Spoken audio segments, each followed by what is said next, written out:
Welcome to Underrated Single-Issue Stories, the series spotlighting brilliant, self-contained comics buried under bigger runs, louder events, or just simply lost to time in our memories. These are the stories you can read in one sitting, but really think about for days. We're kicking off this week with a heavy one, Daredevil issue 191. Written and drawn by Frank Miller, the final issue of his first historic run on Daredevil. Heads up for that entire arc, where major spoilers from the start, basically now. Before Bendis brought pulp grit, or Mark Waid brought hope, Frank Miller rebuilt Daredevil. Elektra, Bullseye's rivalry, Stick, the Hand, and the expansive nature of Kingpin's empire. Most of what defines Daredevil today traces back to Miller. But today we're looking at the quiet epilogue he ended on. Maybe the most haunting Daredevil comic he ever published. Why this issue gets overlooked, I'm not exactly sure, but here's some theories. Daredevil, number 191, also called Roulette, gets overshadowed because it follows the explosive Electric saga. It's quiet, internal, and just one issue. A lot of single-issue stories can get plowed over by long, expansive runs. And Miller's later works really just eclipse it. But issue 191 is the emotional fallout of everything from issues 160 to about 190. And it's a really simple one. It takes place in one room with two broken men, a revolver, and a story about a boy named Chucky that Matt Murdock couldn't save. The issue opens with Matt describing the handgun he's holding. The narration reads like a perfect Charlie Cox monologue. After a run full of ninjas, assassins, rooftop duels, and heartbreak, Miller's stripping everything down to the bone. The opening monologue reads like this. This is a .38 caliber revolver manufactured in Hartford, Connecticut. It's one of the most popular handguns in America. It is not a target pistol, nor is it useful for hunting animals, large or small, as its accuracy cannot be guaranteed for long distance shooting. No, there's only one thing this weapon is good for. Only one reason it's bought, stolen, or smuggled onto the island of Manhattan. It kills people. There's no big fight scenes, no chase scenes that any of this is over or takes place around. Just the sterile white walls of a hospital room, and Daredevil standing over a paralyzed Bullseye. As Matt loads the gun, spins the chamber, and presses it from his forehead to Bullseye's. Back and forth throughout this issue, he tells the story of a boy named Chucky. Chucky's just a kid. Quiet, sensitive, from a struggling family in the middle of a huge lawsuit. Matt gets sent their way as a little bit of grounding work to get back to lawyering. Chucky's father, Hank Jurgens, has been accused of embezzlement by his company and a coworker named Sam Jutter.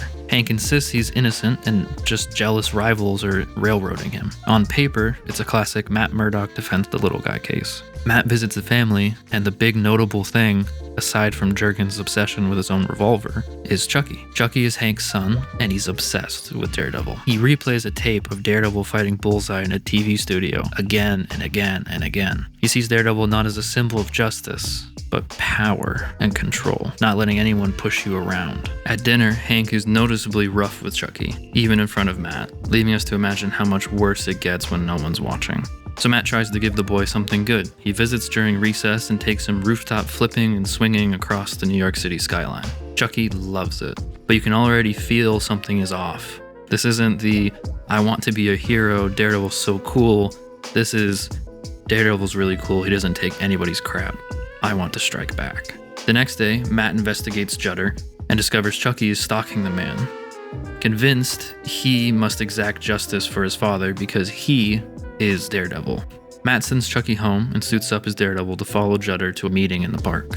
There, Jutter tries to blackmail Hank, and Hank pulls the same revolver he proudly showed Matt earlier. Daredevil intervenes, knocking the gun away, and Hank yells at Chucky to go home. Matt asks, "What are you gonna do, kill your own son, Jurgens?" But Chucky sees it all. His father is a villain in Daredevil's eyes, and his worldview fractures. When Matt checks in later, Chucky's rewatching that old Bullseye fight on loop, muttering, "If Daredevil hit Dad, Dad must be bad. He wouldn't have done it if Dad wasn't bad." Months later, during Hank's sentencing, kids at school push Chucky too far. Just one too many jokes, one too many pushes, one too many bullies. But this time, Chucky brought the revolver. Chucky turns around and fires at one of the boys. The other child lives, but Chucky shuts down entirely, won't speak, nothing. And then Matt's inner questions hit, back in the room with Bullseye. So I keep asking myself, again and again, what made Chucky like he was? What am I giving people by running around in tights and punching crooks? What am I showing them? Am I showing them the good wins out, the crime does not pay, that the cavalry is always on its way? Or am I showing them that any idiot with fists for brains can get his way if he's fast enough and mean enough?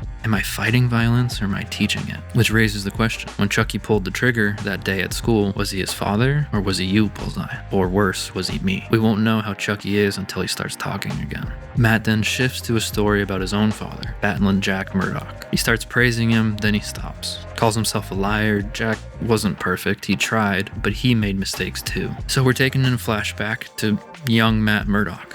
Kids are bullying him just like Chucky. Kids are tearing up his books that cost so much money that Jack sacrifices everything to provide for Matt. And this time, Matt gives in. Matt loses his temper and it feels great. He loves how it feels to step up and finally not be powerless. He goes home ready to brag, but Jack is drunk and furious. Jack goes in, squeezing him, lecturing the boy, and Matt says he's hurting him, and Jack backhands him. Matt runs to the Brooklyn Bridge and contemplates life, realizing even his hero of a father needs rules, structure, accountability. And that's the night that Matt remembers deciding to become a lawyer. The next morning, he would be an attorney, and that would be the rest of his life, to fight violence with justice. After the flashback, we're brought back to the room with Daredevil and Bullseye. Daredevil presses the revolver to Bullseye's head. 6 chambers, 1 bullet. Throughout the issue, we've seen click, turn, click, turn, click, turn, click. And Matt says, I guess that's what it all comes down to, Bullseye. When I fight you and beat you and know deep in my heart that I'm right in what I do.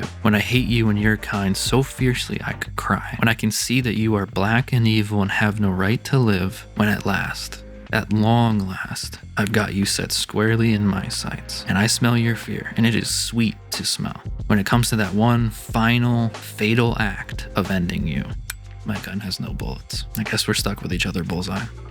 And that's where this issue ends. A silent room, a paralyzed monster, murderer, a hero who refuses to be an executioner, and the shadow of a boy Daredevil couldn't save. It hurts. I mean, the more you think about it, you can feel the pain of not only Daredevil, but you can kind of feel the pain of whatever Frank Miller was going through at the time. Coming out of this series, you can kind of feel he left a part of himself in this. And for me, it's really an unforgettable single issue story. Thank you so much for watching this story overview. Please let me know in the comments which underrated single issue I should cover next. Whether it's some weird single issue, it's a forgotten one, it's a deep cut, it's something that nobody ever lists in their videos, or a fan favorite worth revisiting. Maybe something that's so overrated it's underrated now. And just a little note, it doesn't have to be Marvel or DC. I love comics of all kinds from all different publishers, and I'm looking for new recommendations all the time for single issue stories to give a little extra attention to. If you haven't already, please check out the Astro City single issue overview, and I'll see you in the next one.